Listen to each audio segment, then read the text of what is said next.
South Korea's National Assembly held its first 2 days of government questioning sessions recently centered on the Middle East conflict's impact on the economy.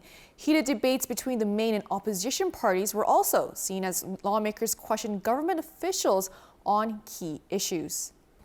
And for more on this, we have our political correspondent An Sung-jin with us in the studio. Welcome, Sung-jin. Thanks for having me, Soo-jin. Sung-jin, to dive right into it, what were some of the key points that were discussed on the first day? Right, so the first day, which focused on the government's diplomatic role and multilateral efforts amid the Middle East conflict, emphasized the government's efforts in maintaining crude oil supply. The ruling Democratic Party looked to highlight the Lee Jae-myung administration's pragmatic diplomacy and efforts for economic stability. In situations of conflict like this one, it is necessary to institutionalize prior consultations or joint impact assessments when relocating U.S. forces Korea for the Korea-U.S. alliance. Both countries must continue to communicate closely to sustain a strong and healthy Korea-U.S. alliance. On the other hand, the main opposition People Power Party criticized the government's handling of the Middle East situation, while opposing the extra budget proposal as excessive spending. One lawmaker questioned South Korea's stance on the Middle East. Shouldn't our country also formally state its position of rejecting a war of aggression in relation to the Iran conflict? Whether the conflict constitutes a violation of international law or a war of aggression is still undetermined. We are taking our position carefully. Right, so it sounds like the first day really focused on South Korea's diplomatic efforts. And what was discussed on the second day? Right, so the second day, which just took place this Monday, really zoomed into the country's energy stability.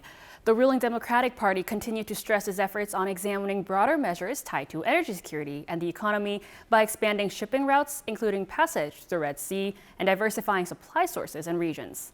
It added that the situation has accelerated a transition toward renewable energy to reduce structural reliance on fossil fuels.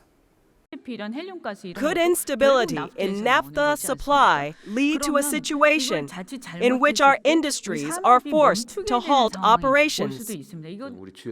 We are carefully monitoring to ensure that these industries are not affected.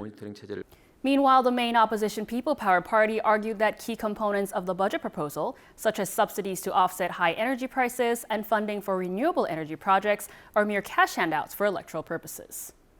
There are growing concerns that with liquidity already on the rise, pushing through an additional supplementary budget could further expand money supply and put pressure on the exchange rate. Liquidity is one of several factors affecting the exchange rate and should not be overlooked, but we will conduct further analysis for its correlation. So we still have one more day of the government questioning session. So what is expected to come out of this session? Right, so on Monday next week, the third and last government questioning session is to take place, which will focus on social issues and education. All right, we'll continue to keep tabs on these developments. Thank you, Sung-jin. My pleasure as always.